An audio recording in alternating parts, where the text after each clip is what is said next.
It's been quite a while since I actually serviced this baby with the car engine oil and उसके बाद उस particular video में आप में से काफ़ी सब ने मुझे बोला था कि क्लच ख़राब हो जाएगा, ये हो जाएगा, वो हो जाएगा। तो एक्चुअली मुझे पता था कुछ ना कुछ तो डेफिनेटली होगा एंड कुछ ना कुछ हुआ भी है। सो आज जो ये वीडियो मैं आपको दे रहा हूँ ये एक्चुअली थर्ड और फाइनल अपडेट है। इससे पहले गाइस मैंने 2 बारी आपको car engine oil in this Apache RTR 180 के ऊपर वीडियोस दिए हैं। एक दिया था गाइस 200 समथिंग किलोमीटर्स पे, तो सेकंड मुझे 500 समथिंग में देना था, पर मैंने आपको दिया था 700 समथिंग किलोमीटर्स पे। अब गाइस ये बाइक क्रॉस कर चुकी है over 1000 kilometres with the car engine oil and touch wood everything is absolutely fine. बोलो तो अभी स्टार्ट करके दिखाऊं। एक बारी तो स्टार्ट मार ही देते हैं। मुझे ये बात नहीं समझ आ रही, न्यूट्रल पे भी क्लच दबाना पड़ रहा है।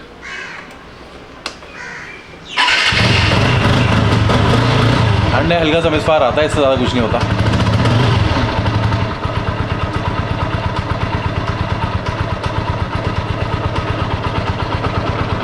कूल ना। तो चलो अभी इसे बंद करते हैं। तो अभी भी कार इंजन ऑयल के ऊपर ही है। अब हुआ क्या, 200 पे मैंने आपको रेट दिया था, everything was absolutely fine. 700 something में दिया तब भी एब्सोल्युटली वाज फाइन। देन अभी मैंने जस्ट रिसेंटली 1000 के बाद इसका ऑयल चेक किया, ऑयल तो मिला ही नहीं अंदर मुझे। सो बेसिकली एवरीबडी नोज कि कार्स के अंदर जो क्लच एंड गियर बॉक्स का सिस्टम होता है वो इंजन से सेपरेट होता है, बट बाइक्स के अंदर that is actually a part.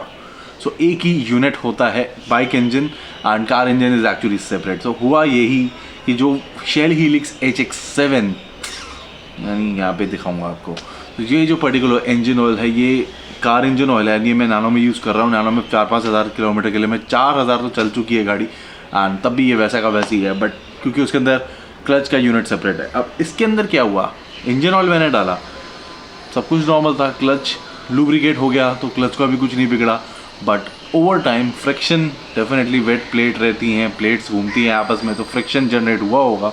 उस वजह से कब ये इंजन ऑयल उड़ गया मुझे समझ में नहीं आया, but thankfully this thing is a beast, this thing is a rock solid bike man.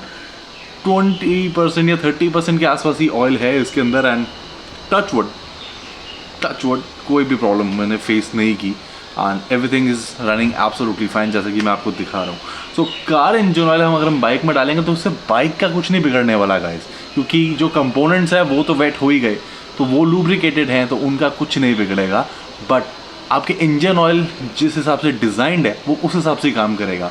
Car engine oils dry clutch system होते हैं एंड यहाँ पे it's a wet clutch system, right. तो उस वजह से वो पर्टिकुलर ऑयल फ्रिक्शन में रगड़ के उड़ गया।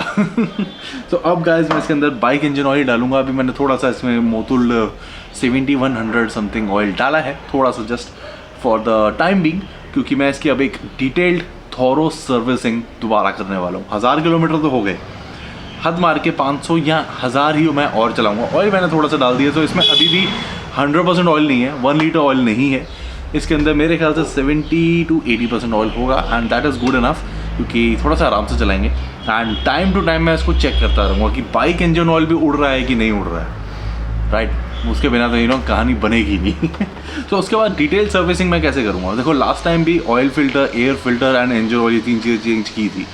नेक्स्ट टाइम इसका एक्चुअली जो नीचे का एरिया है जहाँ पे हमारा ड्रेन बोल्ट लगा हुआ है उसके साथ में इतना बड़ा कवर और है, तो वो कवर भी आप चाहो तो आप हटा सकते हो एंड उसके शायद वो एरिया मैग्नेट है, तो जो भी मेटल शीलिंग्स या कुछ भी ऐसा रहेगा वो उसके ऊपर आ जाता है। तो वहाँ से एक बहुत ही थोड़ा उसकी क्लीनिंग हो जाएगी। देन ऑयल इसमें बाइक वाला डालेंगे, then air filter and oil filter तो रहेगा ही, देन चेन की कंडीशनिंग करेंगे, इंजन पे स्प्रॉकेट है वो मैं देखूँगा। तो काफ़ी सारा डिटेल में रहने वाला है एंड हो सकता है तो थोड़े दिनों में यहाँ पे एक LED बल्ब भी आने वाला है, क्योंकि ये जो हेडलाइट का थ्रो है with this 35 what halogen is absolutely useless, तो यहाँ पे करना पड़ेगा काम।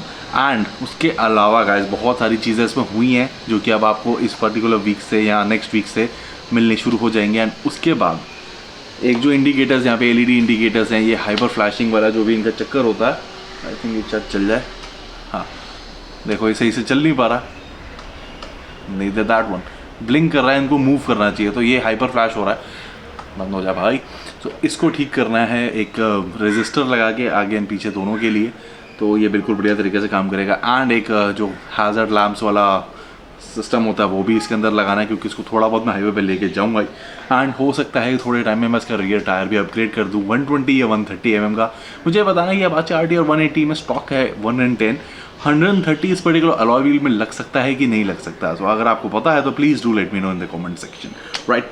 सो अब आज मैंने आपको पूरी स्टोरी बता दी है और पूरी स्टोरी जाननी होगी तो 2 वीडियोज़ इसके ऊपर और हैं, आप देख सकते हो, 200 kilometres update and 700 kilometres update. So वो नीचे डिस्क्रिप्शन बॉक्स में है, वहाँ पे आप चेकआउट करना।